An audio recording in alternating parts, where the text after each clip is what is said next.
It's weird. For whatever reason, when I hit record, it gives me the widescreen version. If I'm not recording, it gives me narrow version. So I have to guess at where the board ends before I hit record. Computers are funny things. Can I ask you a question about the lab manual? Yes. So, can we use H2O? Because it's not like this, but I figure I was like, Absolutely. I think we could. It just comes out of the air. It's just there. Exactly. Yeah. Can we use like reduce? Yes. Okay. Awesome. And then NaOH is an on list, but can I make it with NaOH? If you want to make sodium methoxide not on the list. Okay, then yeah, you just make it yourself. Sodium hydride is on the list, right? So if you take ethanol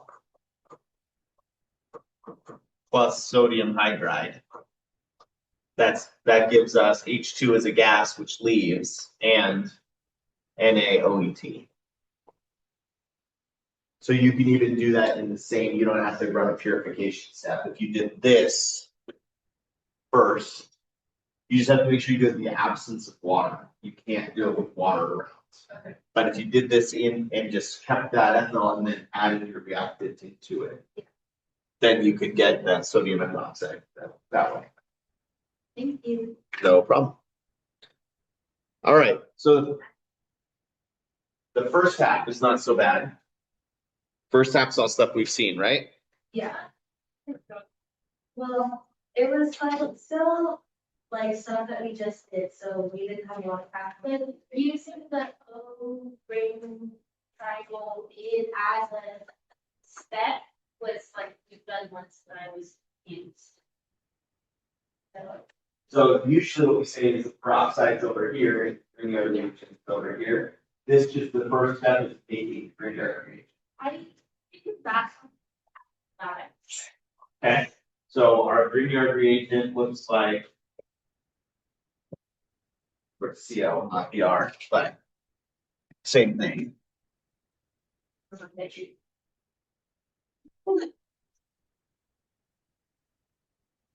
And then so if that is going to be reacting with an epoxide,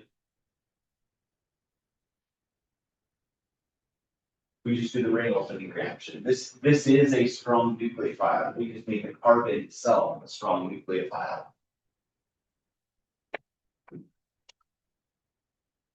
So that means our final product is going to look like we added 2 carbons and second of those is no H. Okay. I mean, as long as when you see peroxide, your initial thought is ring opening reaction, then your next thought should be what's a nucleophile. Great. Okay. I did an extra.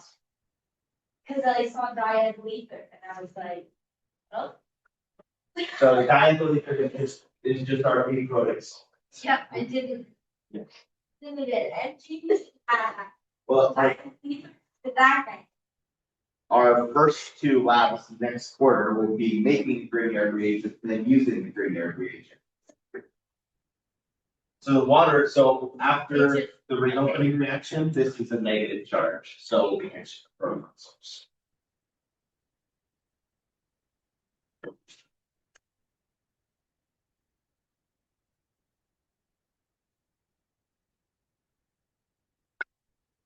So what's going to happen with number 2? The oxygen just becomes negative. Right? Which makes it a strong nucleophile, right? That's where we end. Oh, does it attack itself? SF2. What the heck? Okay. So this is the opposite of a ring opening reaction. This is ring formation. So it's going to be 1, 2, 3, 4, 5 carbons plus an oxygen in a ring.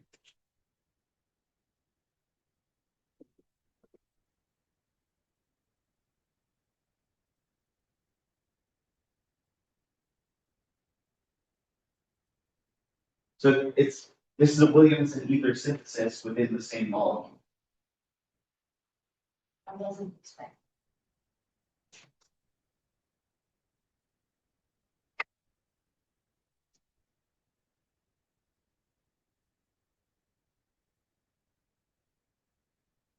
Oxymercuration.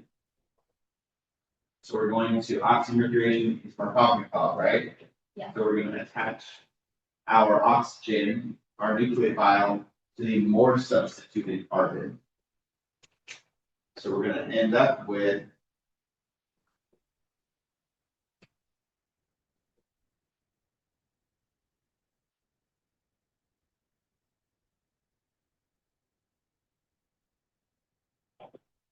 Yeah, how close, but if you can accept the H. Oh, yeah, it is. you're close then. Well, There would be an intermediate that looks like that. It's just then you move it. with the NADH4 step? With what step? I have to go back and look at the mechanism, whether probably we say in the NADH4 step, because we didn't really have a mechanism for that step, right? We just said it reduces the mercury, we get metallic mercury and everything's happy. Yeah. So I bet it's folded into that step because you need something that can act as a base to get rid of this. Sodium borohydride will do that by doing the same thing we saw here. It'll make hydrogen gas and it'll disappear. For these one next three, we going to draw out completely planes. Yes, let's do it. Because that's what we're spending all day. Like you saw from the slides, we are definitely going through this in more detail today. I didn't expect you to get it perfect based on where I left it on Thursday. Okay, so diunify. So we're gonna make a 6-sided ring structure that's gonna have these two acid groups are going to be trans relative to each other. So if we are drawing the whole structure or the whole mechanism, I'm going to reorient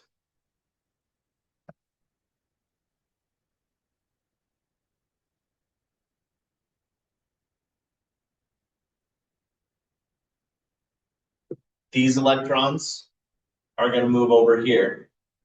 These electrons move down. These electrons grab the other carbon.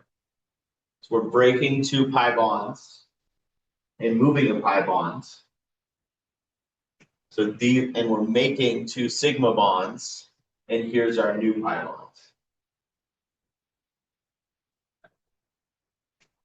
Let me just white out the screen here so I can use the space. All right, so we're going to wind up with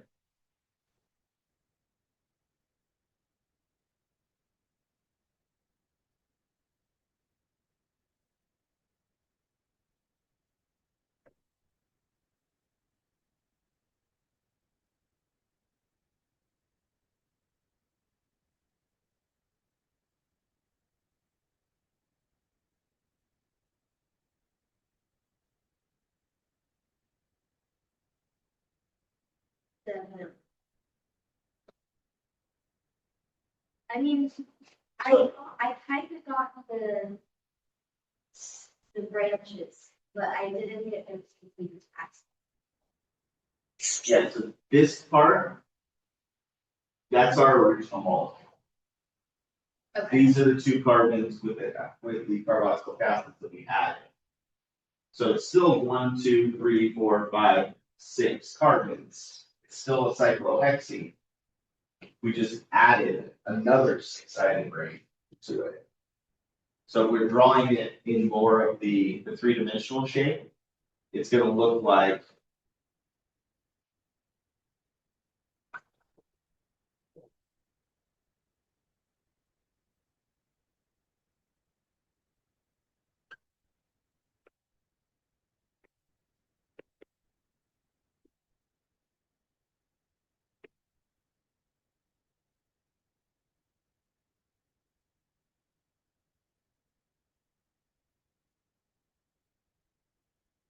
And actually, I saw after that looked really amazing work, the one that I drew here. So we're gonna plug the end. Because we could have this one up and this one, or this one down and this one up, or vice versa. Depending on how it came in, to make these match up.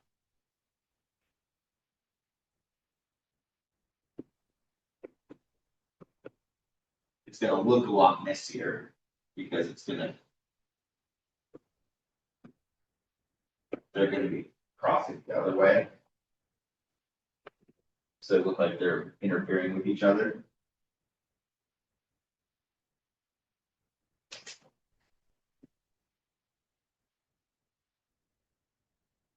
And so for each of these, the trickiest thing about these was the ring part, the part that they were already rings, so you always combine with the bicycle structure. That's what I was curious to see how you were going to do. That I didn't expect it to be perfect. Well, one of them, I think, the second one after this, no, no, risk or. Yeah. Or I like tried to make it 3D, but I don't think it's great, but I'm also really not good at drawing them. I know I looked around at paper because I was lost, right? So I'm like, okay, let's see what's I got. What is this? It's like it's 3D. And I was like, just accept it. Sure, bye. well, and this is why we have to get good at drawing them the standard way, because then once you get used to seeing this, you know what it is. So if somebody who's only taken like a week of OChem and general chemistry, if I showed them this, they'd be sort of. I would say that looks okay. But that's how this corner. That's the. Yes, so one's up and the other one's down. Because the way I did the blue one, they're kind of overlapping with each other that way. The better way to draw it would be to switch them, so this one was up and this one was down, and then write plus again.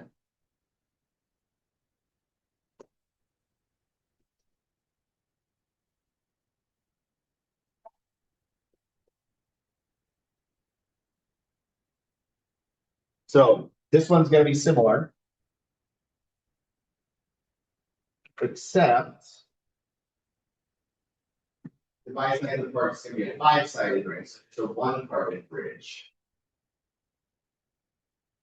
And these two are going to be cis relative to each other.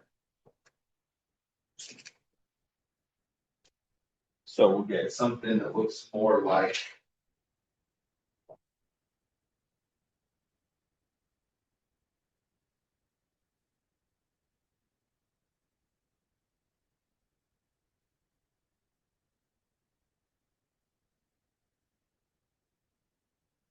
This, and then we're either gonna have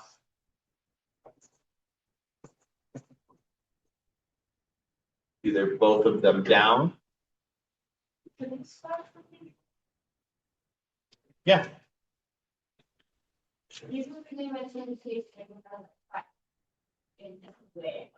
Okay, so it can be helpful to set them up so that you can put these two double bonds pointed towards this one.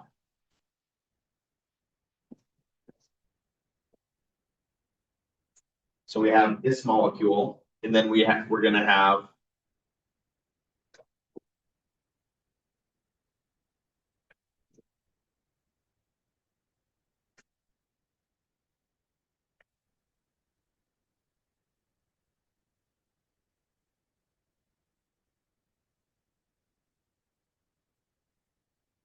so all of the reactions we're doing in this chapter are 3 arrows in the main transition state.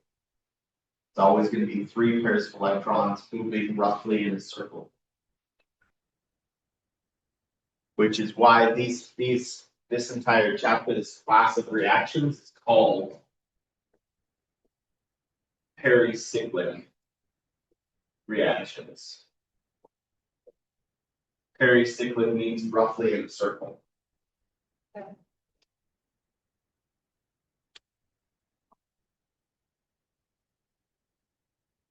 So cycloadditions are one category of those. We're making a new structure here. So what we're going to do is we're going to take these and we're going to put it if this piece is coming up towards us a little bit, this is coming from underneath, or vice versa. Just pick whichever way it's easier to draw. So.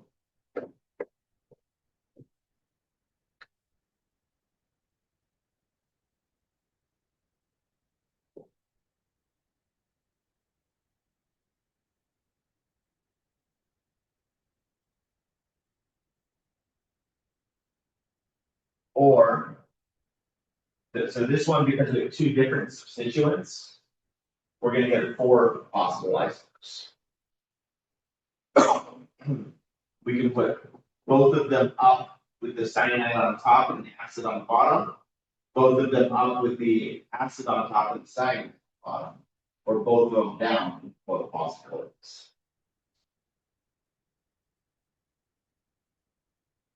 And if we're drawing this in the more standard way to draw a bicyclic structure,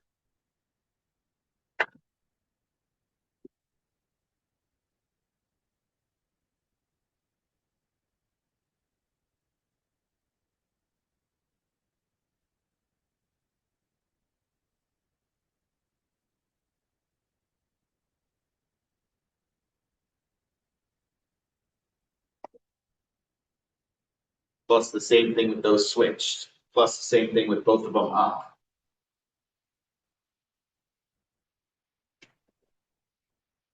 All right, so the main difference with this bicyclic structure, though, is just that we only have a single carbon bridge instead of a 2-carbon bridge like we had here. Right. So you must be for. Because there's actually going to be a total of 4 possible stereotypes. We're talking about which one's favored today. We're going to talk about whether these go up or down in this situation. And because of the orbitals, it's a little counterintuitive. It's not just, we would expect based on sterics to see both of them towards the smaller bridge. But in fact, because these have pi clouds of their own, they actually want to be closer to the pi clouds that were part of the reaction. So they actually predominantly face towards the larger side because that's where the pi clouds can form favorable interactions. So this version is more common. And so I wouldn't say plus, it might be plus En. The other one that's going to be more common is going to be Cn down and CO2H down. So just switching those two. And so if I'm doing this on a test, I'm not sure if these are enantiomers or not, if they're mirror images or not. I think they are, because I think if I took this one and put it in front, it would look like a mirror image. But if you're ever not sure if it's an enantiomer or a diastereomer, just write both structures out. And then you don't need to worry about it as much. It's a little bit extra drawing, but more peace of mind. You know, you might actually be faster because you're not stopping to think about, is it an enantiomer or not? Second guessing yourself. You know what I mean?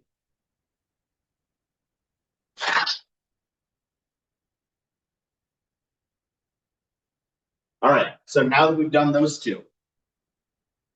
Oh, 6 is not even a Diels-Alder reaction. We talked about that one.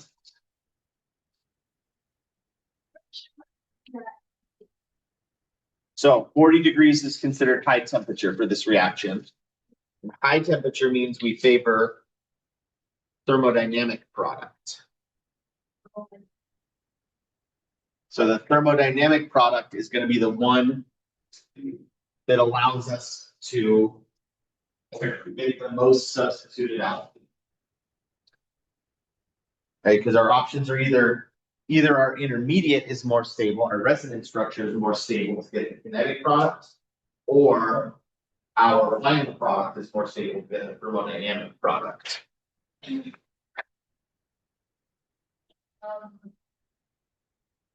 the one that you just raised, for that to draw the one on the right, you would just switch where you have them on further. Exactly. Exactly. But you wouldn't switch the ways to that. We'll talk about that in more detail. But Cause I prefer trying. so for the most part, for these Diels-Alder reactions, if you're making a bicyclic structure like that, you're gonna put these substituents have to be facing towards the side that has the pi bonds. It still has the pi bonds.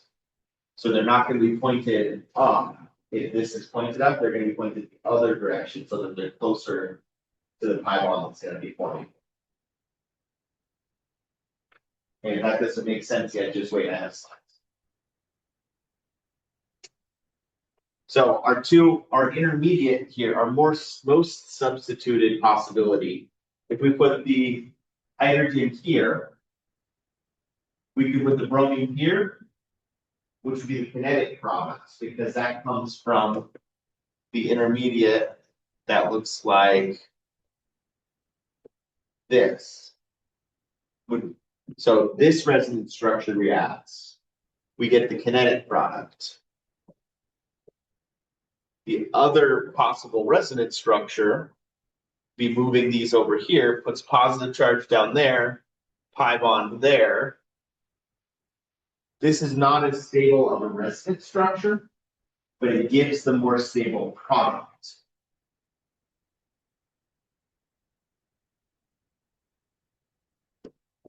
So our thermodynamic product is going to look like that.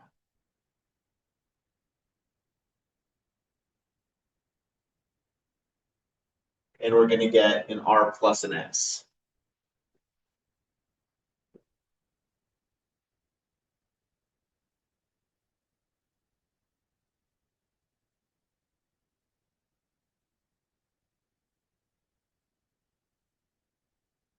Right, so the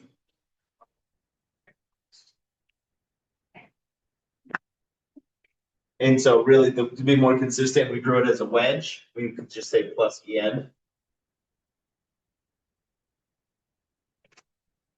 And then it's a little bit more similar to what we usually draw.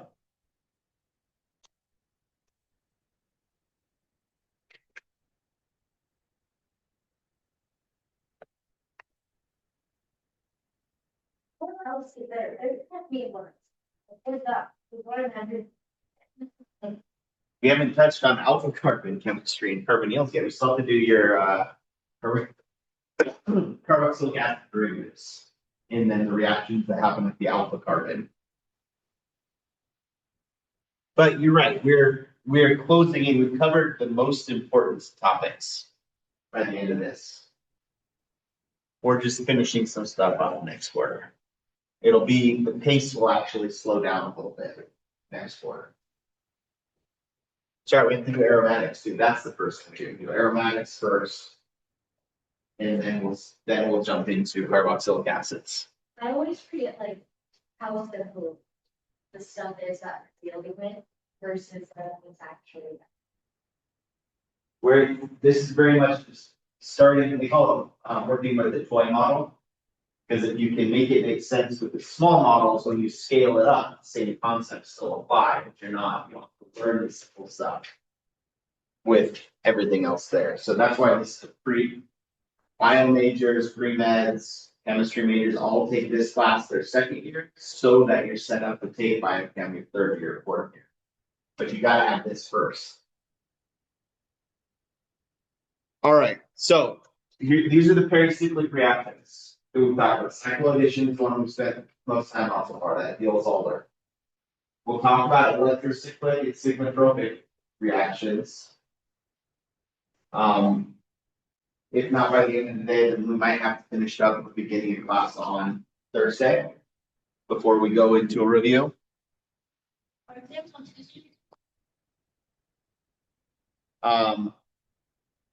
If you can both make it on Tuesday, yes. Or I'm okay with it if next week's exam week, I'm in interviews all day Thursday and Friday. So if Tuesday work for you, Riley, we can be accommodated. Okay. Yeah, lab final we do the end of the week. I have until the following Tuesday to turn in your final grade. I get 2 business days after the end of finals. So the end of finals week's Friday, but I'm in interviews. And then I have 2 days of first 2 days of spring break to finalize your grade. So I'm fine turning it in on Friday, the last one. Do you round up, like if we have like 89.8 make it, and I think for like the overall grade of the class? Generally speaking, that's affected by your attendance and your participation in class, Okay. which luckily neither of you has missed a lecture yet. Yeah. So your attendance and your participation in class is just fine. So I wouldn't worry about that. If you're anywhere close, so we'll be fine. Cool, thank you.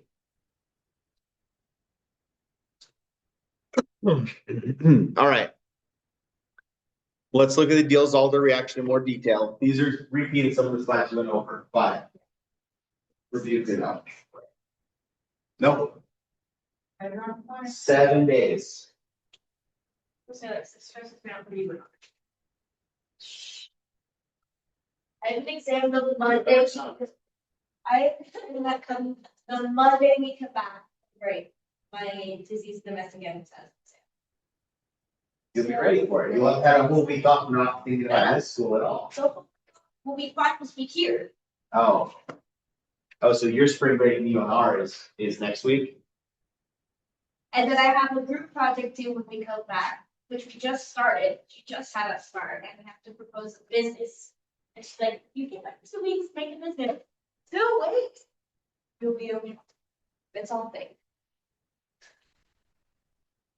None of it is real. Don't do something with inventory. Make your business thing that does services.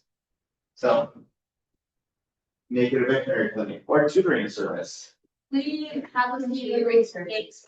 Yeah, but an animal cafe seems to be the strongest idea. That sounds like fun. Although inventory, food, Yeah. paying people to cook. I'm not the finance person. I'm the person to make sure everyone else does their job. Ethics girls before finance. That's not much. All right. Sometimes taking these liberal arts classes is just there to remind you why you don't want to do things. I would never want to be a small business owner because I don't want to deal with other people's schedules. So there's a group of people that are just HR people. Really still there, so they're group and All right, here's our Diels-Alder reaction mechanism. It's always going to look like this. 3 arrows in a circle. Doesn't matter which way you draw the arrows. The result is the same. It's called a 4+2 cycle addition. And 4+2 does not have to do with the carbons. It has to do with the electrons. There's 4 pi electrons on one side and 2 pi electrons on the other side. when the arrow is going to the dotted line, what is it going to? It's making a new sigma bond. Okay. So I would actually draw it like that personally. But they're trying to show you what the transition state looks like. The transition state looks like you've got all of these pi electrons moving in a circle, and that includes them sort of starting to form a bond here. Yeah.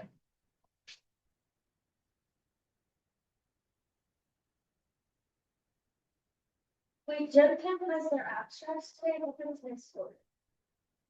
They have to propose. Carl and I changed the structure last year.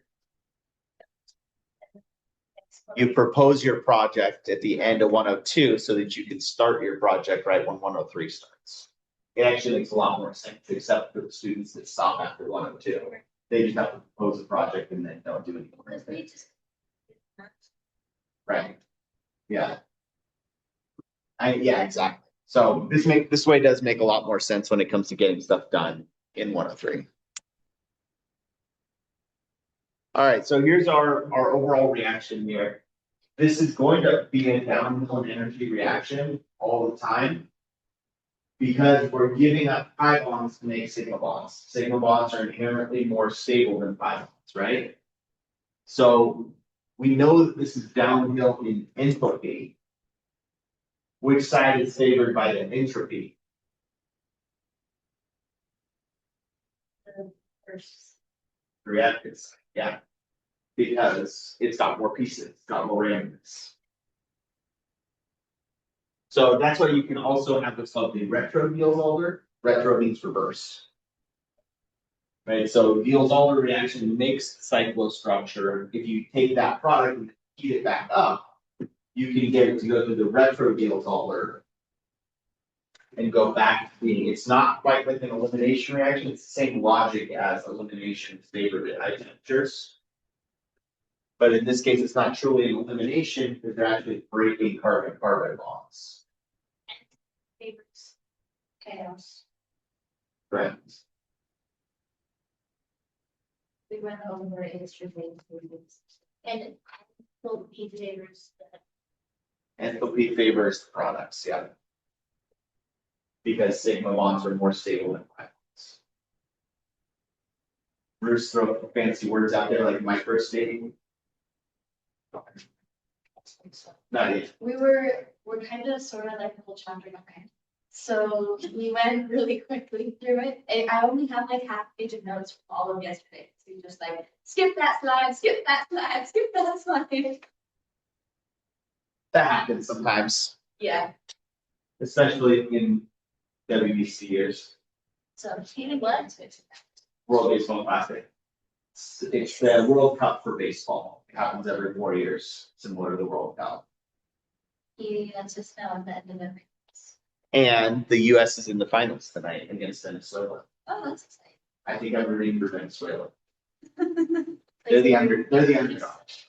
Against Bruce, you're just gonna be. I think actually Bruce is probably rooting for Venezuela too. He kind of wanted the US to lose in the semis. Interesting. Just because the US has this idea that we're inherently better at baseball than all these other countries. I mean, we've only won the World Baseball Classic once. Baseball that. Japan, Korea, Venezuela, Dominican Republic, Puerto Rico. Those are all the big names. Mexico. Or all of our people from Puerto Rico. It comes and goes. No, because Puerto Rico gets their own team. Oh. Just like Scotland going to the Olympics, it's Scotland doesn't have to compete, or that's in Six Nations rugby and in World Cup. Scotland gets their own team, even though they're part of Great Britain. I mean, like, yeah, I get what Riley is asking, because like for the Olympics, the US seems like a whatever. There we go, that, like, we just have the Pokemons of all. Yeah. It's like, Well, and the US team does have people with, so they relax the citizenship requirements to compete in the World Baseball Classic compared to the Olympics. So if your grandparent was an immigrant from Italy, you can be on the Italian team.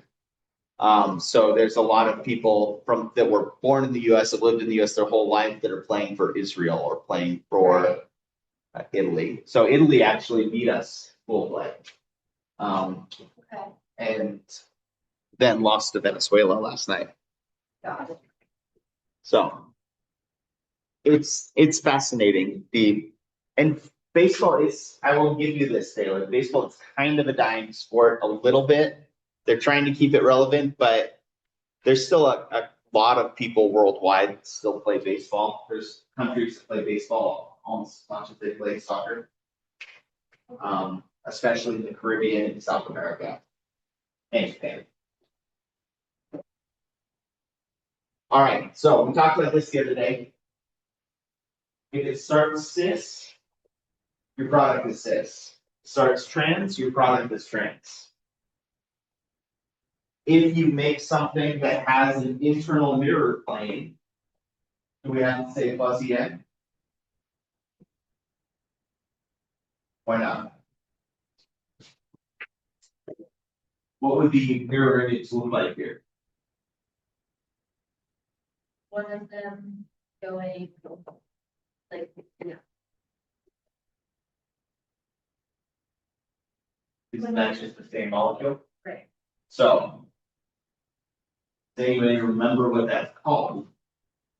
When you get something that looks like it has chiral carbons that has an internal mirror plane, We called that meso.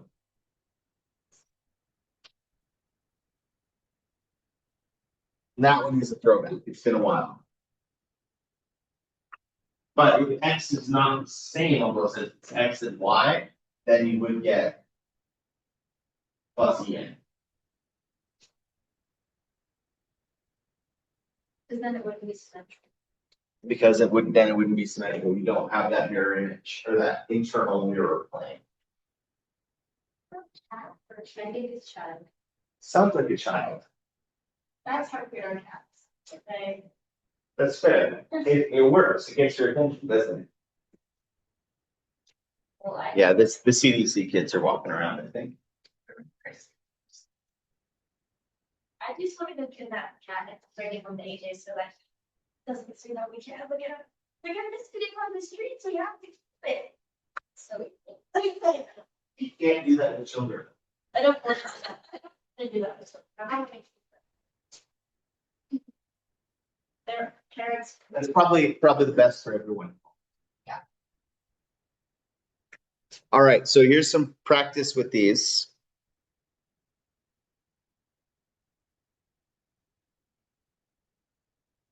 If we get both of these and they're symmetric and they're cis.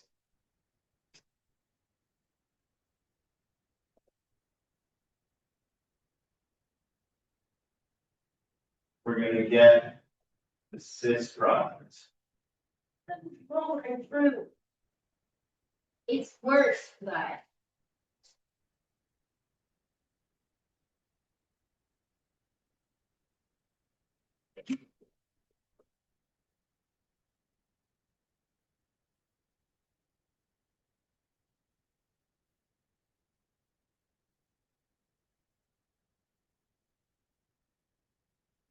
A is identical to B, except with esters instead of acids.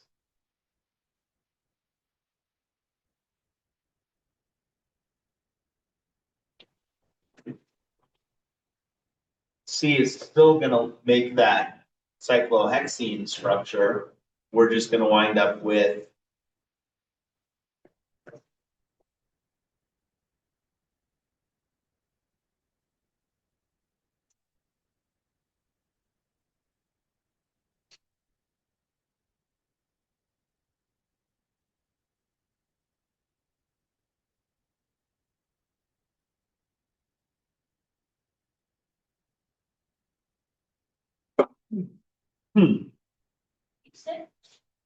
no, I'm still clearing all that gunk out of my throat from last week. I think, do we leave the double bond with oxygens? Yes, these are still there as well.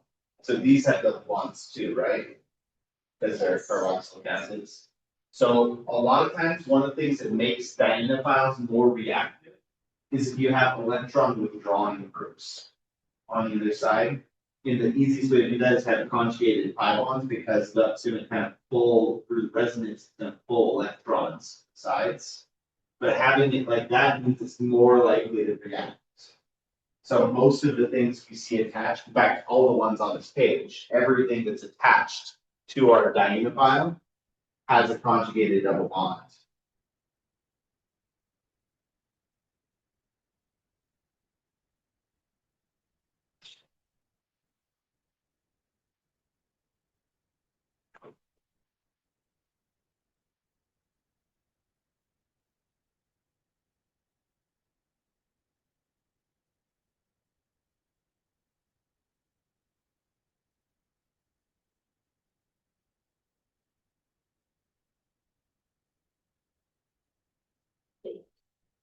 Can you draw anything? From the, Do we get it? well, it's my bad 3D structure. Yeah, I think so. We don't even need a 3D structure. There's me. So it's these two carbons. So, and this is not a ring. These aren't attached. So we're gonna make this plus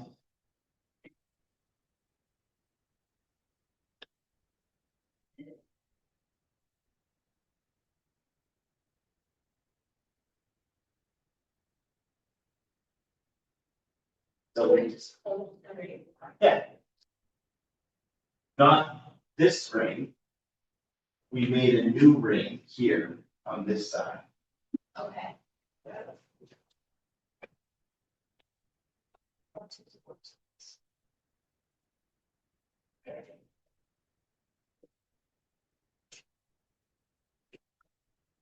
All right,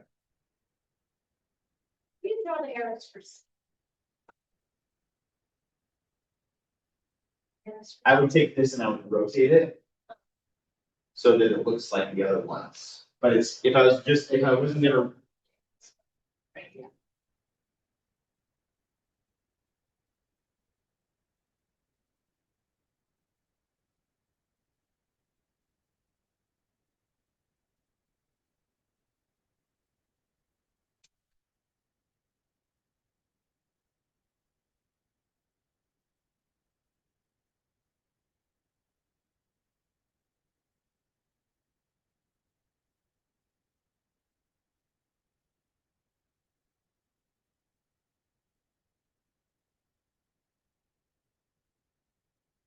All right. One more concept and we'll take a break. In order for any of this to happen, just the same way that I rearranged the Diana file so that it was oriented the right way, you have to have the Diane oriented the right way too. Basically, you can only have it react if it's in this S6 confirmation, because you need those carbons end of the conjugated diene to both be facing the same way in order to make this new ring structure. Which kind of makes sense from a spatial point of view. Right? You can't make a new ring structure by linking these two together if they're not pointing in the same direction. So with that in mind, if it's able to rotate, then we have that hindered rotation, right? That 15 kilojoules per mole we talked about. So some of the time, most of the time, it's going to be in this configuration. But some of the time, it's going to be in the reactive form. It looks like that.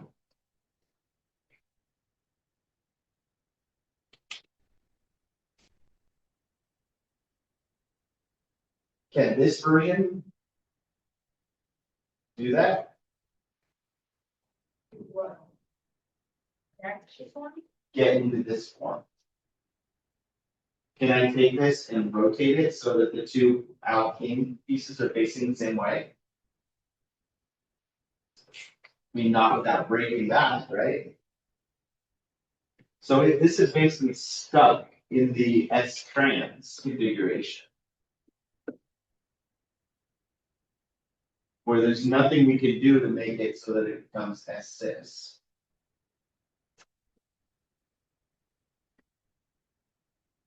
So can this one go through a Diels-Alder reaction? No.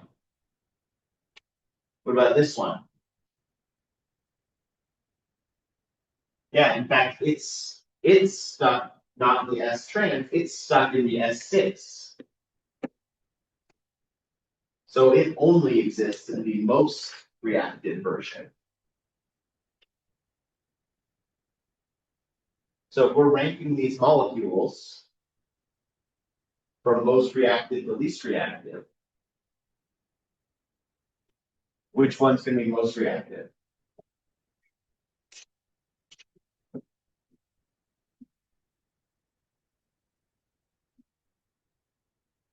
Which one's least? Basically, it won't react at all. And then this one is going to be our middle. Because it can exist in this form, but most of the time it's in this form. But it can switch back and forth pretty easily.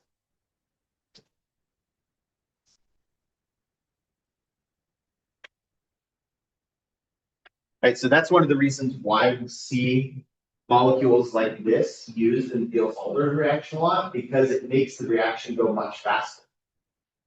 Because it's already in its most reactive form and it's stuck there. Okay.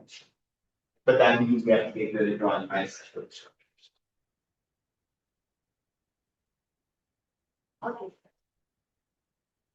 It's a little bit of review, it's a little bit of practice. It's not that far either. You make it like top of the house. You know, I think it's pretty good. So cyclopentadiene is so good at this, it'll react and it deals all the reaction with itself. What would it look like if this molecule was the dienophile?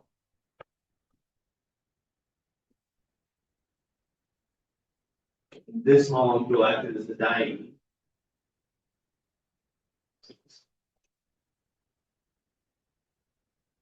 I can't spell.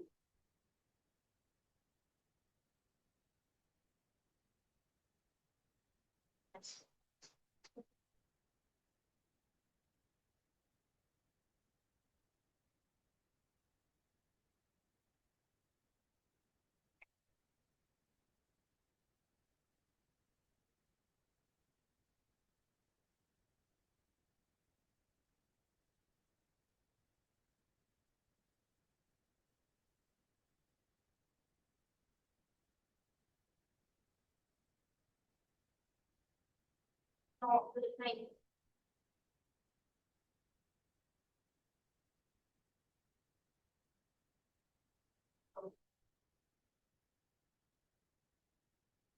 It's gone again.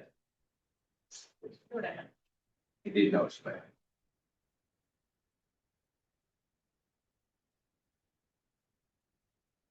If I have to, sometimes when I have to cancel a lecture, but I need to stay on track, I'll have the students watch the lectures from last year. Yeah. I don't think I can use this lectures because I'm very confused when I start talking about Rocco. Yeah. The house. It does, but not to somebody who's not in the group. Sorry. I don't like to do that anyway because I say that things about like, oh, due dates, this and that. It just gets confusing. We're just special. We're talking about the four styles over here. It makes sense, right? Mistress. Oh, are you drawing it the other way? Uh-huh. I like drawing it the hexagon way. It's the same thing, just looking at it from a different angle. So it's good to be good at both of them. In fact, I just messed that up. It's glad I had that written over there.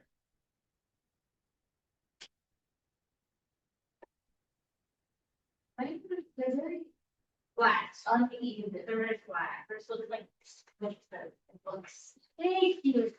That's not very nice. I'm not wrong. Do what?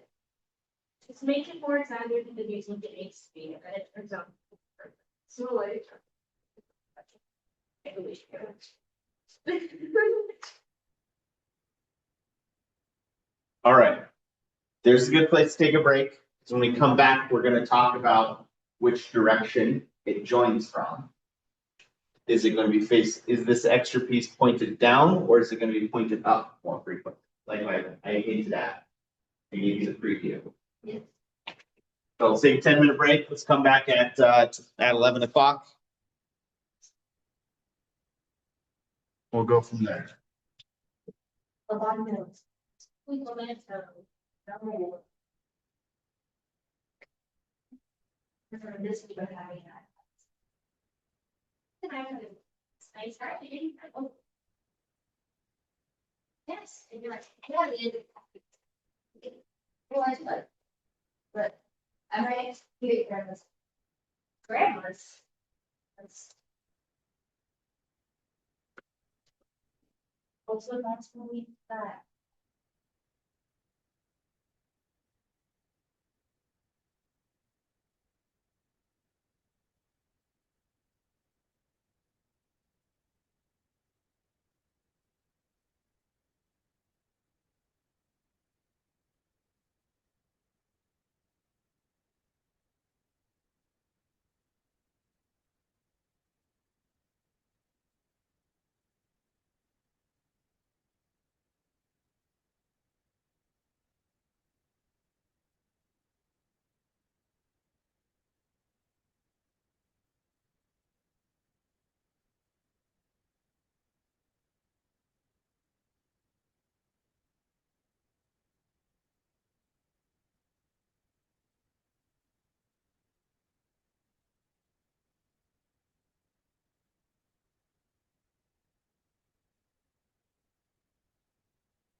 Well, you should be in this class.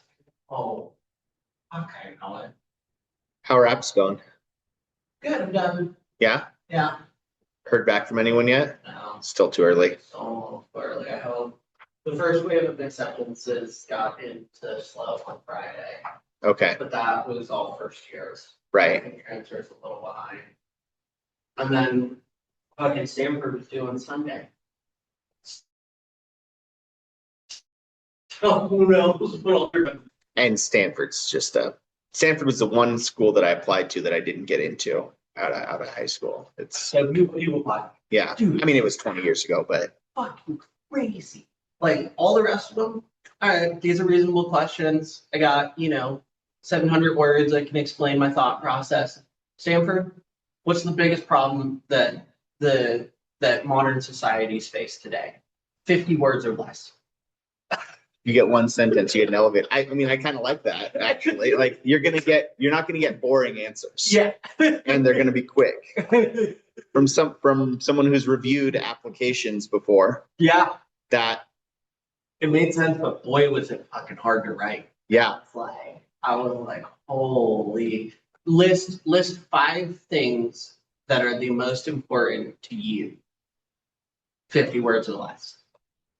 God. What, how do I convey my values yeah, in 50 words or less? yeah. They're For 5 things. If they said, what's your top 2? yeah, right. Totally. Okay, 2 sentences, I can do that. And I have to of course, reading all the forums about how to be learning stuff. I'll let you guys get back to it. We still have a few minutes. I still gotta use the restroom anyway. So. But yeah, crazy. I'm like, the first bite of a cookie that I baked with my little sisters. Right? Right.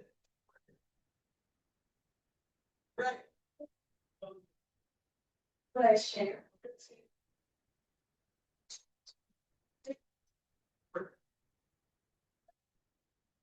Bitch. What, you take my money from that? Taylor worse. It's more expensive than gymnastics. You know how much soap is every month? $30. Yeah, how much was gymnastics? When we were in Stone? $150. Yeah, but we were traveling every. Swimming competition season, left place. How much is your course every month? $500. They pay $500. Taylor, they pay $500. No, because I pay $6. And the total cost is $34. It's like, you don't know what else. Yeah, I do, they told me, so you get 4 So now you can $6.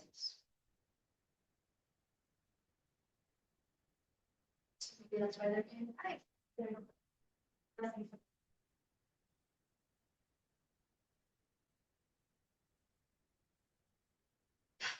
You just have to understand that. So that's states.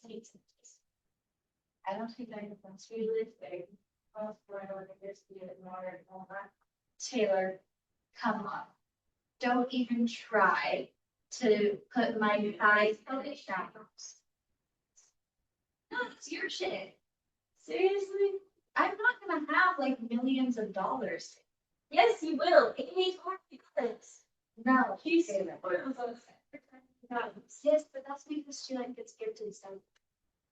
But I was telling you that it's people leave an advance notice so that you have time to get it over yourself. It will be fine. You don't get it. I don't want the dog. But there's yes, one of they go. He's really nice. My God, when he's doing a bar, we did a bar, because he literally told. Oh, did he? Got to roll. We got to roll. Yeah. So we used to play pub ball. Okay, what's that? You basically have a different task at every bar that you go to. Okay. So it might be a specific drink, it might be that you have to order a beer and you have to finish your beer in one chug. So it's an all day thing. Yes. But in Boulder, college town, lots of bars. It was a lot of fun because, and then it'd be like, okay, and then it was one where you, if there was a water hazard, you couldn't use the restroom while you were at that bar. Everybody had to order a drink. It could be whatever drink you wanted, but you couldn't pee while you were at the bar. So there's all sorts of like, it's just a drinking game, but it's like an all day, like, we're gonna go have an adventure drinking game. Yes. Oh, Yeah. well, that's a good place. My first time ever drinking was in Europe at 18, Well, legally. This is first time legally. yeah. Yeah. It's, you know, pub crawls, pub golf, stuff like that. It's all a lot of fun. It's just, you just go from bar to bar. Your 21st birthday was basically a crawl. You Yeah. didn't label from your ago. You just started off with a So this one looks fun, let's go in there. Exactly. All right, Back to it. back to it.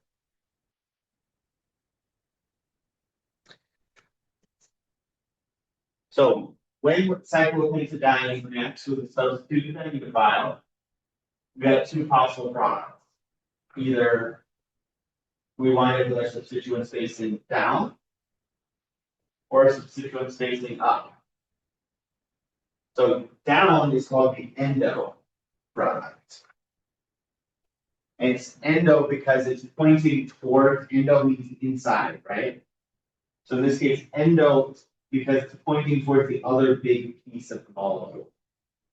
So endo means towards the smaller or towards the larger bridge. Let me shrink this down real quick.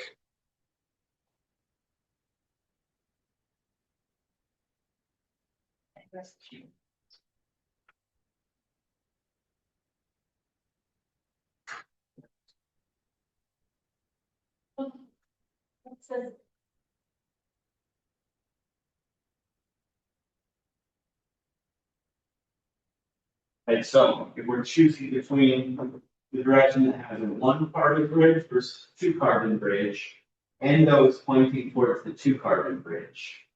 And exo is pointing, exo means exterior, right? So it's pointing outward, away from the larger particle.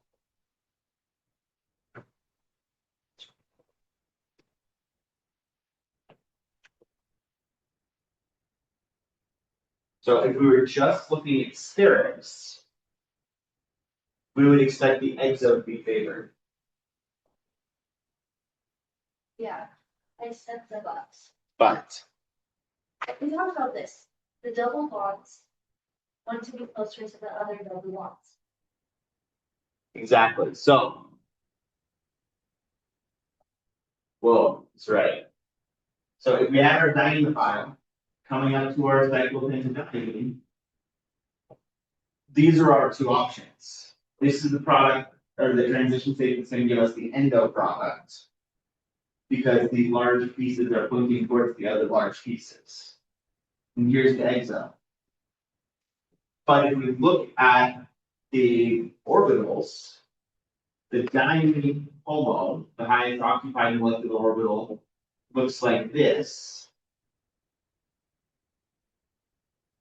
And the dienophile LUMO, so lowest unoccupied molecular orbitals, looks like this. We need these orbitals to overlap to make new bonds in order for any of this to happen. Either of these seems possible, but this one, if you have extra pi clouds over here, the extra pi clouds are going to line up and be in phase in the endo transition state, not the exo transition state. So we get extra overlap when this whole thing is pointed downward, not pointed upward. So basically, they call this phenomenon pi stacking. Pi orbitals will arrange themselves so that they stack on top of each other. And so when in doubt, put the pi clouds on top of each other because that's going to give you more favorable orbital overlap.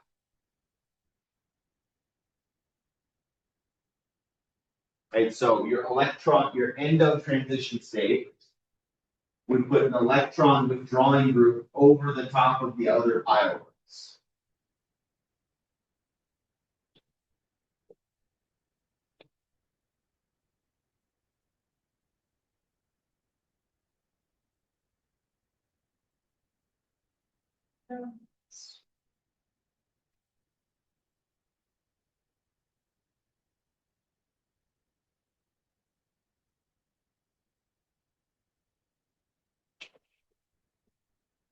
Right, so this is called secondary orbital interactions. The primary orbital interactions are the ones that are going to make our new sigma bonds. But the secondary orbital interactions line everything up so that the green lines are our active orbitals. The green lines are the ones that are making the new sigma bonds. The red lines are our favorable pi interactions. They're secondary orbital overlap. Not going to form bonds, but they're still stabilized. Wait, the red is secondary, but the green is primary. Correct. I don't see the difference, like it's still like the shaded part and the shaded. So that's exactly it. But these orbitals are the ones that are going to make a new pi bond. These are the part that the substituents that are attached to the dienophile. They're not making the new bonds, but they still hide pi clouds that can help. If we just try to avoid the sterics, we get something that looks like this. So yeah, less sterically hindered, but also these pi clouds over here can't help out. And it turns out in this reaction in particular, because it's all about the pi orbitals, the more important the pi orbitals are to the reaction, the more the secondary orbital overlap helps. So for some of our reactions, we cared mostly about sterics. So we're just breaking a single isolated pi bond, and that was that. When we're talking about just addition reactions and things like that. But in this case, we have more complicated orbital stuff happen.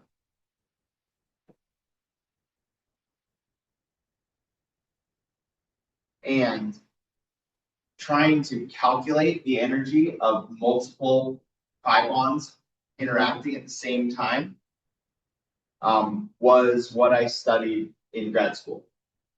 I looked specifically at cycloadditions because very few people, the fact that we had multiple bonds changing and forming at the same time and these other orbital overlaps means most people that didn't understand the calculations weren't doing the calculations right. You got this multi-reference character because you had to have more than one orbital participating at the same time, more than two orbitals participating at the same time to describe it properly. And turns out multi-reference reactions are really hard to calculate in computational chemistry, but you can do it wrong and still get an answer. So this was a problem before AI was a problem, is that people, experimentalists, I'm going to throw the experimentalists under the bus here, meaning the people who primarily actually do experiments and measure physical results. They would just throw calculations into a computer and without understanding how the calculating was happening. And so it wasn't working, but it would still give them an answer. Right. And so they didn't realize. So it's like when you throw something into AI and the AI gives you a garbage answer and you think it's right. In the computational chemistry world, we call that black box. Okay, you put stuff into the black box, stuff comes out of the black box, and what happens to the black box, nobody knows. Exactly, it's the same thing. Question what comes out of it. Exactly. See, this is why Bruce and I get along so well. He did less interesting computational stuff in grad school, Well, if you said. but we still. Good motion. He modeled tides and Yeah. oceanography of estuaries. I think is how the tides come in and out. So it was fluid based, but it was also not quantum, so it's not real. Is this practice? This is practice. So now some of these reactions we've already seen. all of these groups on our diamond files have those pi bonds. So if you get to choose between endo and exo, point your pi bonds, point your substituents towards pi bonds. Point that out. Well, depending on the structure, I think.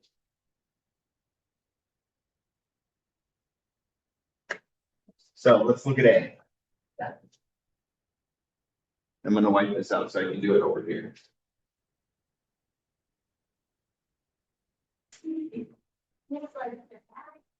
Just free. Yeah, I realized I need to work on sideways. It helps with we can do them vertically, but you gotta stack these that. Vertically. Molecules have to be, right? Oh, we do have stem cells.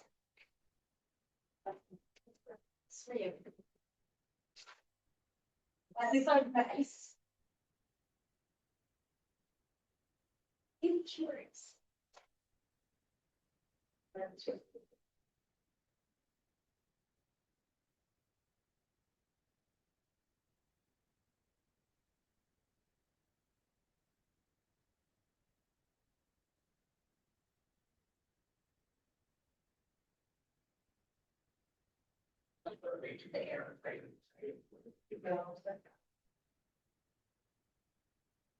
This is one of my favorite reactions to teach because it really does put together a lot of the stuff into mechanisms. That is nice. So I get like drawing them up or endo versus exo, but do it still need to do like trans and cis? So yes, because these ones start cis, they're both gonna be based on the same direction. We started with the trinkets. We can't get both of them endo, we get one endo and one exo no matter what. Right. So. We really are only, if we only have one thing. Then we're only gonna get the endo. Okay, but if we have both of them. And they're cis, we can get both of them endo. But we don't have to draw like wedges or dashes. Not if you draw it like this, if I was gonna redraw it. Our other format.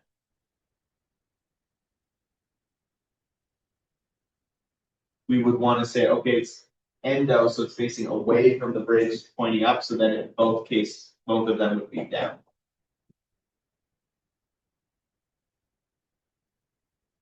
Right, and that's just taking this. So that we'll be top to. Right.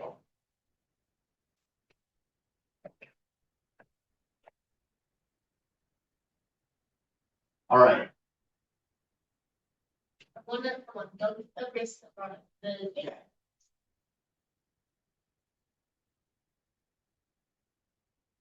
we're not gonna go through the rest of these practice problems right now, we'll save them for review on Thursday. Because I want you to see this next part today, so that you have time to ask questions about it on Thursday. From the shades.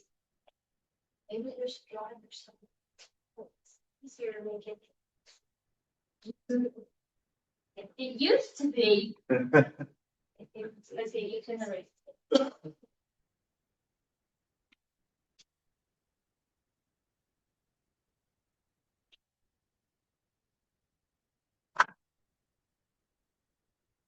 All right, we're gonna talk about electrocyclic reactions.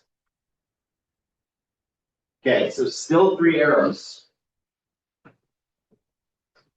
Moving in a circle, so it's still a pericyclic reaction. The only difference is that we start with 3 pi bonds, we end with 2 pi bonds. So we're gonna lose 1 pi bond to make 1 new sigma bond. The cycloaddition, we lost 2 pi bonds to make 2 sigma bonds. Right, and we can do this with any number of pi bonds. The net result is always going to be the same though. Lose the pi bond, make a sigma bond. Yes. What is the equilibrium error that's going on? So where you see equilibrium arrows that are differently sized, that means it's favoring, this side favors the product. Most of the time it's a product. Which kind of makes sense, cyclobutadiene can turn into cyclobutene, that's what it would be. But that gives us a lot of strain energy, right? So that's not gonna be a normal thing, most of the time it's this shape. Right. Hexagons don't have that strain energy. So it actually preferentially would rather make extra sigma bond, a cyclohexadiene.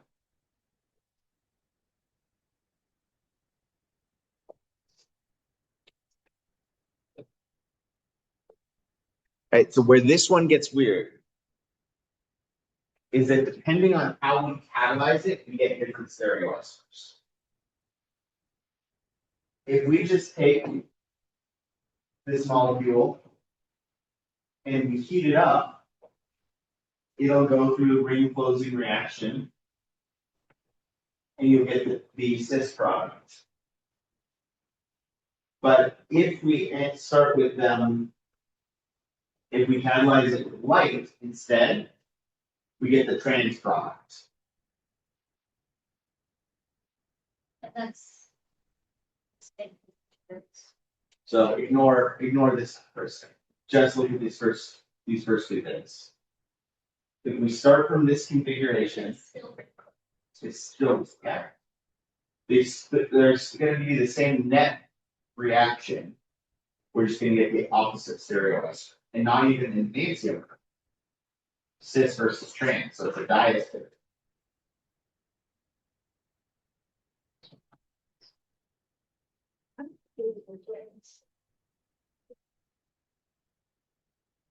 I must say, okay, please try to.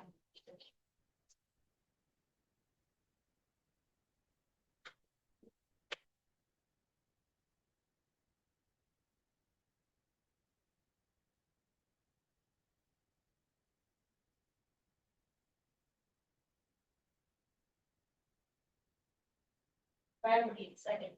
It's okay, I have a picture, so I can fill it in. Well, this is going to be the part that actually explains it anyway.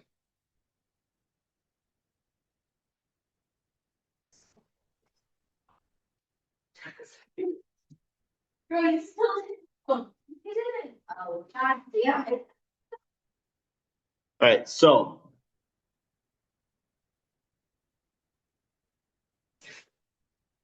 I don't know, I'm sitting on it, and she's still very wrong. Cause I filled it all the way. get this guy by your tools.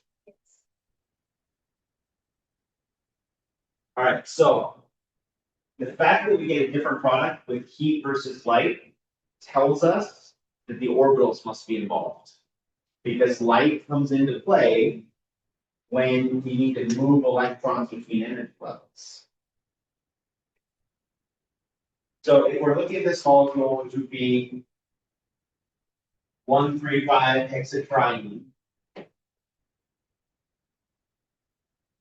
HOMO looks like this. Highest octet molecular orbital looks like this. In order to take this molecule and turn one of these pi bonds into a sigma bond, we're going to need these p orbitals, the ends, to overlap to turn into a sigma bond. But they have to overlap in phase, or else we get an anti-bond. So in other words, we need the red point towards the red. So if we take this, if you can picture just grabbing these orbitals and twisting them so that the red's pointing towards the red, that's how we make our new sigma bond. If we do that, these methyl groups that are right now, they're planar. Everything's in a flat plane. If we take this and twist it, this methyl group's going to point downward now, right? Yeah. And same over here. If we take this and twist it, the methyl group is going to point downward as well. So because these line up in such a way so that we need to twist both of them inward, That's gonna tell us what product we get. Okay. Wait, so what's pointed inward? The red. If we're gonna take the red or the blue, take your pick. Either way, what's gonna happen, You just say earlier. That's it. Wait, I missed something. same things, we're trying to connect these two carbons. So blue might be easier because that's where your hands move. Picture taking this, putting your thumbs towards each other. The methyls are on the tops of my hands. So when I do this, now both methyls are pointed the same direction. So we get the cis product if it's the HOMO that's reacting.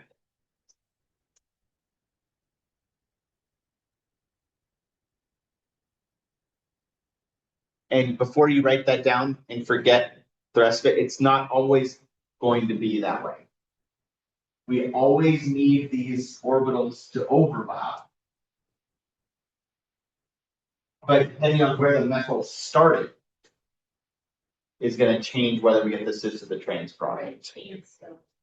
Right, so we talk about it more in the context of what's conrotatory or disrotatory. So this is a common way to draw these things. If I don't want to draw all the figure eights, I can just draw the two figure eights at the end. Say, okay, if I have to turn both of these red ones inward, that's disrotatory because one's rotating clockwise, the other one's rotating counterclockwise.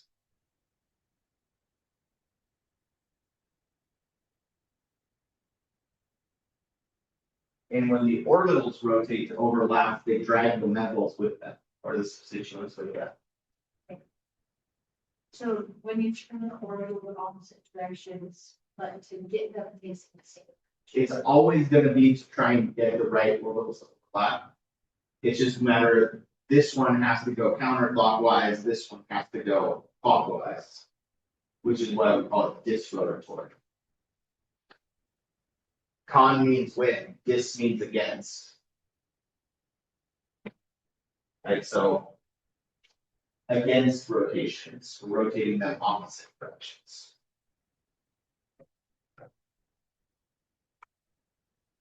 All right, so I'm going to go back for a second. This was the HOMO. When we have 3 pi bonds that are conjugated, this is what the HOMO looks like. Yeah. The LUMO, so this has 2 nodes in it, right? Node here and a node here. If we're drawing all of our possible orbitals for this, it would look like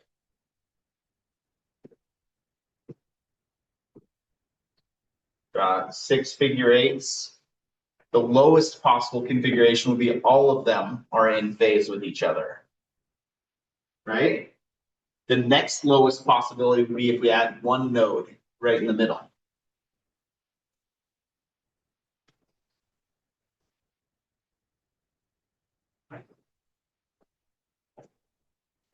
And every time we hit a node, we switch top and bottom.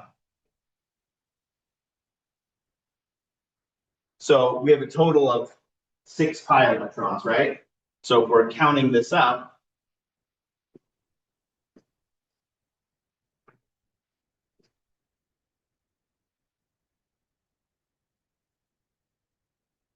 so next energy level has 2 nodes. So shade, shade, switch.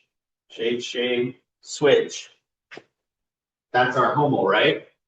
Because we have a total of 6 pi electrons to work with. So 1, 2, 3, 4, 5, 6. The LUMO adds 1 more node. Every time you go up to a new energy level, you're adding 1 more node. Right, so drawing these orbitals and then figuring out is the red up or down, is the shaded part up or down, is going to dictate how they react. The LUMO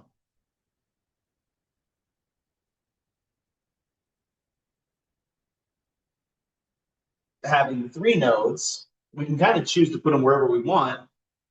We just know that we have to switch top and bottom 3 times. And they're supposed to be symmetric, so put 1 right there, 1 right there, 1 right there. And this is like compared to. Compared to the HOMO.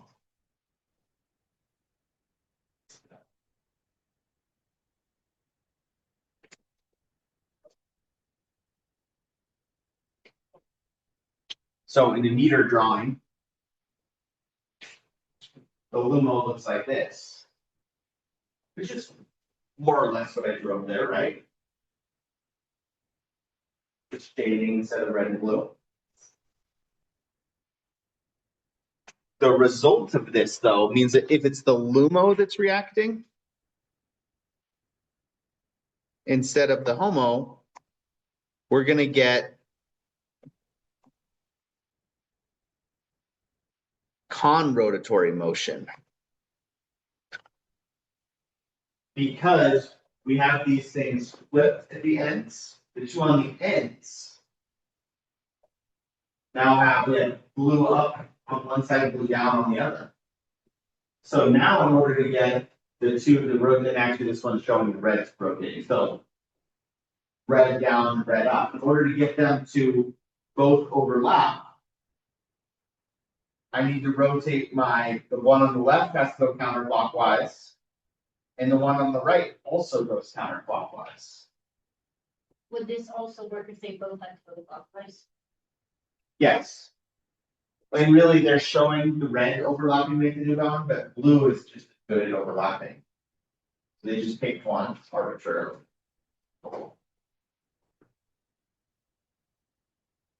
If we started with our methyl groups pointed outward, then when we actually draw this, we get the methyl group on the left goes down, and the methyl group on the right goes up. So this explains why catalyzing with heat versus light gives you different stereoisomers, because heat means the HOMO is reacting. This is a rule you can write down. This is always true. Light means it's the LUMO reacting.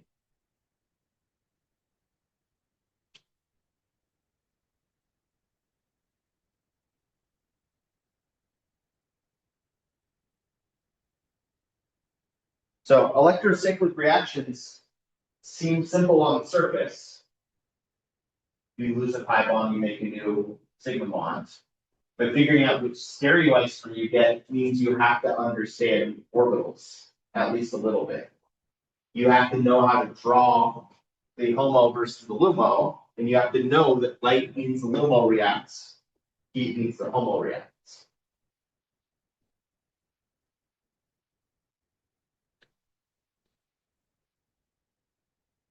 Right, so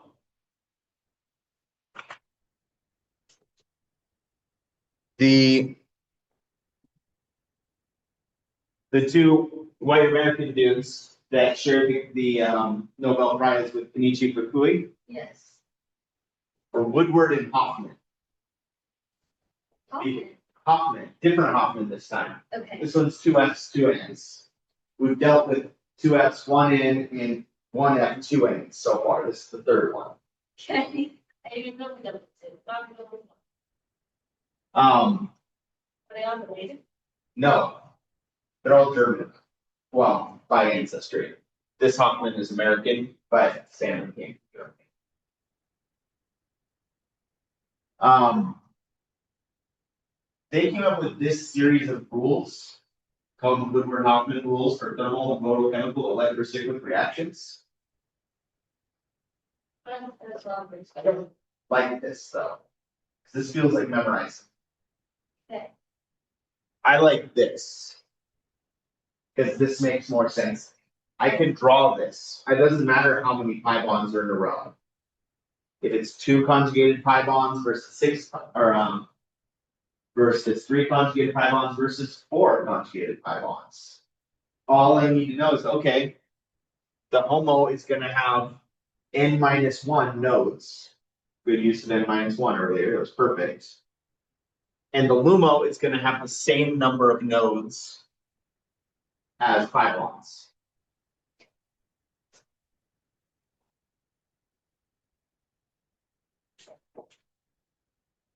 So, for the HOMO, n-1 nodes, where n is the number of pi bonds. in LUMO and nodes. And you don't even need to place them in the right spot. Like they're supposed to be symmetric, so it's helpful. It's more accurate to reality to show them in the right spots. But it doesn't really matter because the only ones that we care about for these are at the very end. Yeah. So I could put all three of my nodes right in a row. It doesn't matter because I'm still going to wind up with this at the ends. Because a node is just where we flip red and blue. Okay. I'm done in 20 minutes. You want me to come find you upstairs? Sure. No problem.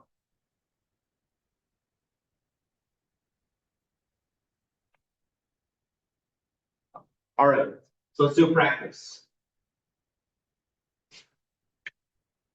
And let me rewrite it.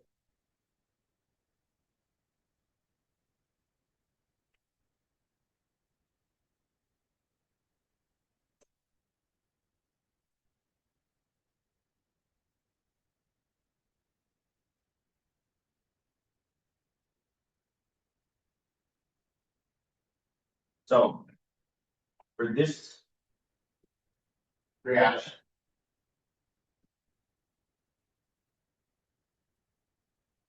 what is the product? We know what the product's going to be overall. We want to know what stereochemistry is. It's going to be cis strings. So the overall product is just going to look like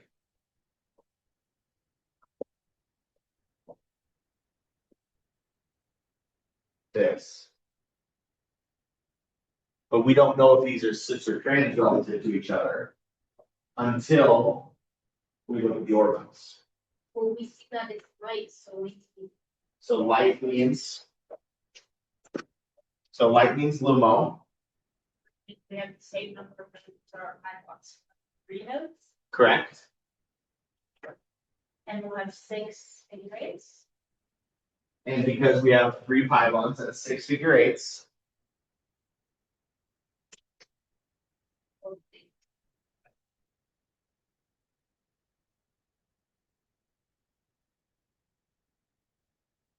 so the 3 nodes, put them wherever you want. 6 be evenly spaced, right? I mean, ideally, it doesn't, that's not going to affect your pylon, certainly, but it's the most accurate to reality. Yeah, we want it to be evenly. We want it to be symmetrical at least. So we put 1 in the middle and then doesn't really matter where you put these ones on the side. As long as it's the same. Shade, node, flip, shade, shade, No, I was like, no. node, flip again, flip again.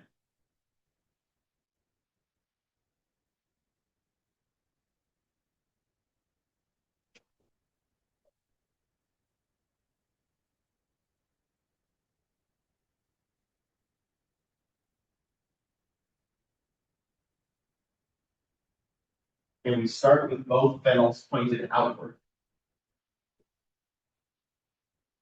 Okay, so once you've drawn your diagram of the LUMO or the HOMO, depending on what's reacting, just draw your cartoon version. But you just drop the 2 on the end. We just draw the 2 on the ends, because those are the ones that are actually going to form the new pylon or the new sigma points.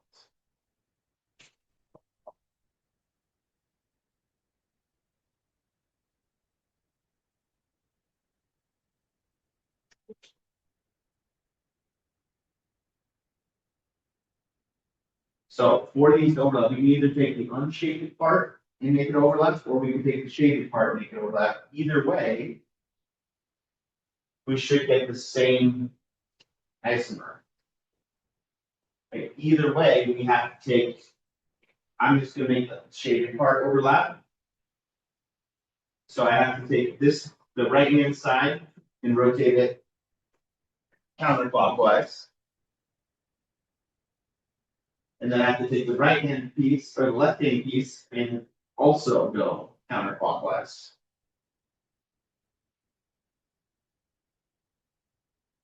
So that means on the right hand side, the phenyl goes up, and on the left hand side, the phenyl goes down.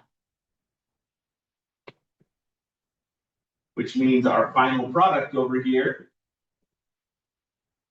is going to be trans.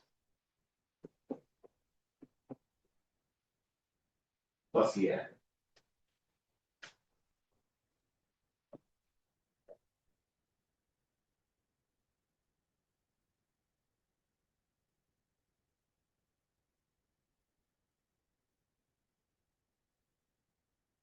It's a lot of steps, but I think that we've set the table well enough that they all individually make sense.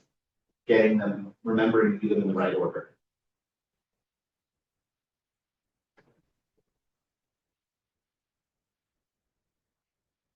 And then remembering light is LUMO, heat is HOMO.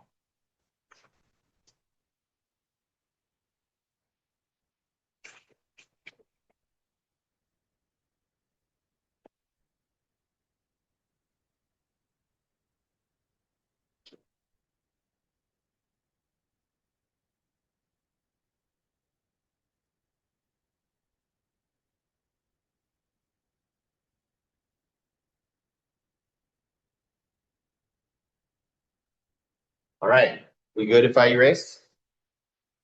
And then we'll do some more practice. And then actually, I think we can be done because sigmatropic rearrangements are not really all that. Okay. So Taylor, to your point the other day, well, we don't really have to cover all this stuff. If we're cutting something out of this chapter, sigmatropic rearrangements makes the most sense.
Let's do C for starters here.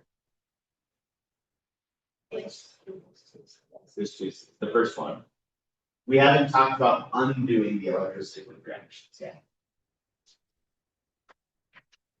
So, but I want to give you one that's actually different than what we've already done. So let's do C.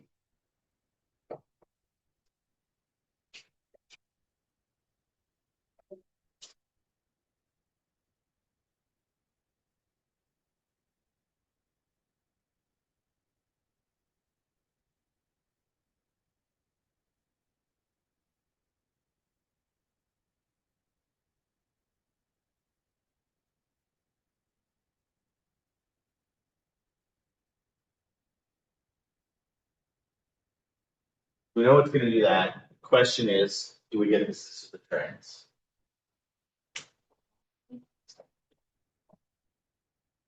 Because that's what these electrocyclic reactions do. When you put these long pi bonds next to each other, or conjugated pi systems next to each other, they're going to try to fold around an extra sigma bond because that's more stable.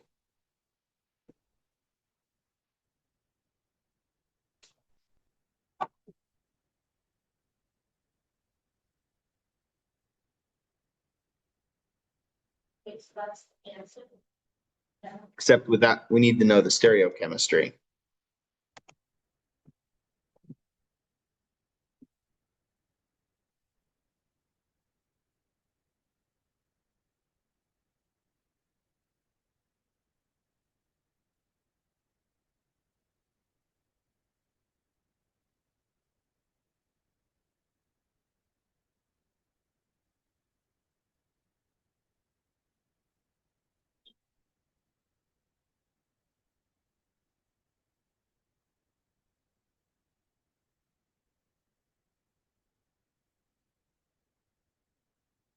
the tunnel, between these two nodes.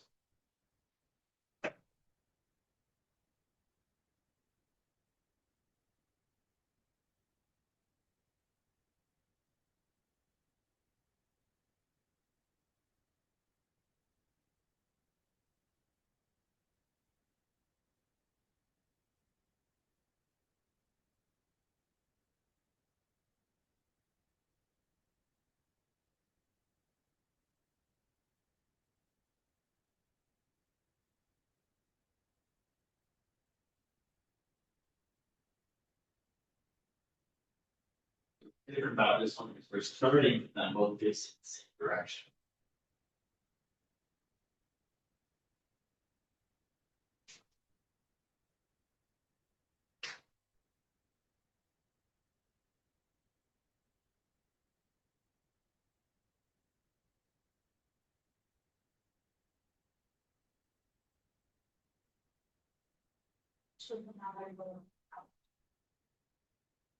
So if we rotate the first one, the left one counterclockwise, we get to the right one clockwise.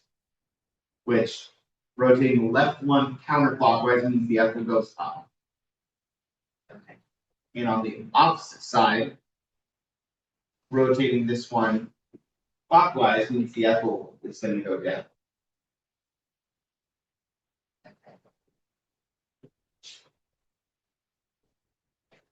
Which gives us cis or trans? Trans.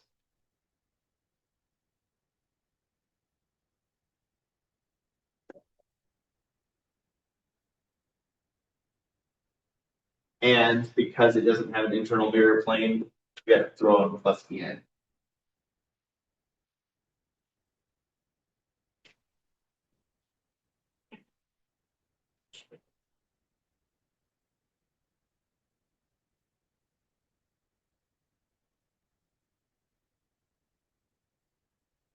So what do we do if we've already done the electricity part and we're trying to undo it?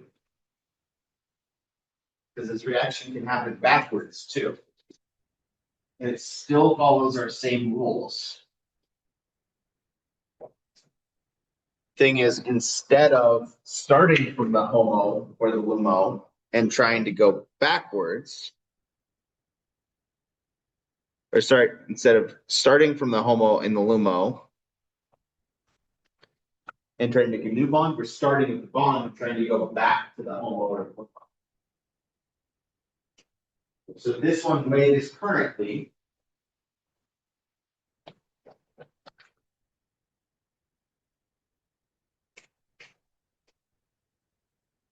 the orbital looks like this, right? So it's the part of this overlap, make that shaded. Yeah. And we're trying to make it look like a HOMO for 2 pi, or 2 pi bonds. Because we already have the sigma bond formed, we're trying to undo the sigma bond. So the HOMO for 2 pi bonds, it's only 4 figure eights. So 2 pi bonds means how many nodes in the HOMO? Just the one.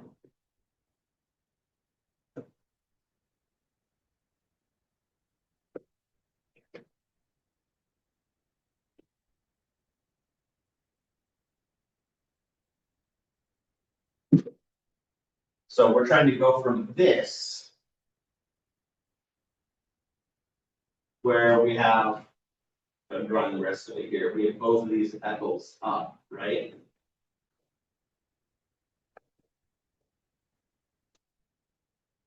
We're trying to go from this to this. Okay, so.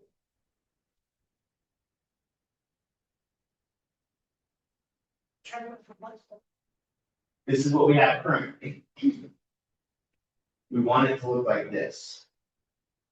So which way do we have to rotate everything so that we get Is it gonna be con rotatory or dis rotatory?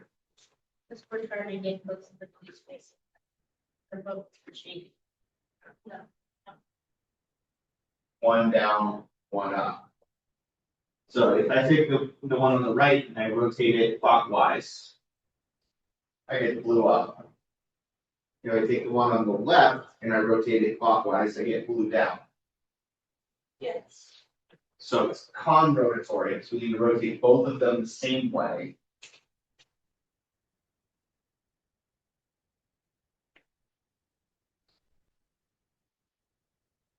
Which means our product, I'm still gonna draw it more or less in the same angle, so we can see how everything works.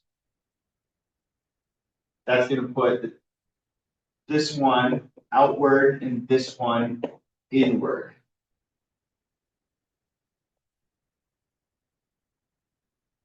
Right, because all we did is we broke this pi bond, or the sigma bond, and we turned it back into a pi bond.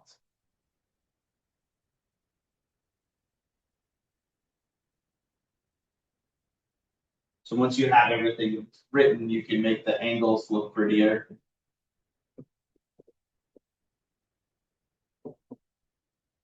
Turn the ETs into actual ethyl groups. So final product might look like this. This is the full credit answer though.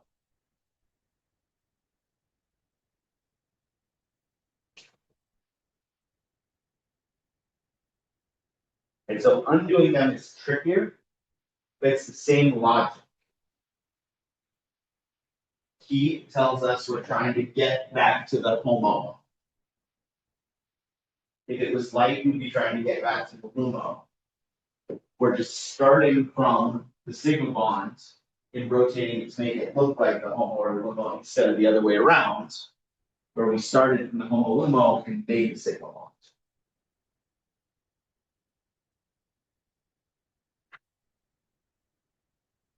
Right, there's lots of practice problems.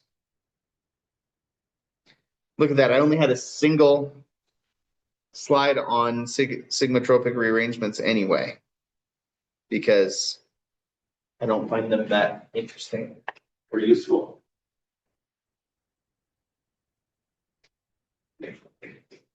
Sigmatropic rearrangement just means you shift where a sigma bond is. So we break a sigma bond and make a new sigma bond. But again, I don't find it that useful. It's useful to know what happens, but I'm not going to test you on the specifics of what's the product of this sigmatropic rearrangement. The gist of it is simply, if it makes it so you can make a more substituted pi bonds, then it happens.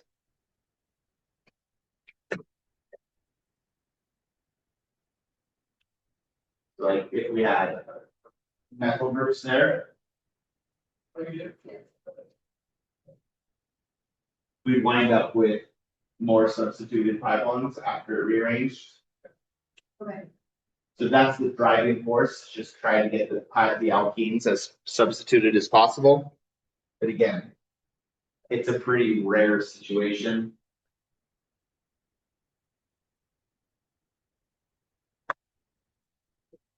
And in fact, until I started teaching this class, I don't think I'd ever heard of it in undergrad or grad school. If I did, I'd walk that down. So our textbook talks about this, but that's about the only place I've talked about. All right, we're done. No more new material. You have a test, you have today's line. We'll do a Diels-Alder reaction. And then, but it'll be basically because I can't let you get out of this class with only having like 6 lab assignments. I need more assignments there. I guess I don't need to, but we're going to. And then practice test I'll have for you later today. I'll post it. Yeah, why don't we just put that our lap? Well, that's gonna be our. No, we're not thinking these are not fine. All right, hold that thought, because I'm feeling tired enough that I might just take you up on that. Let me see if there's anything that's really that useful. That's the wrong class.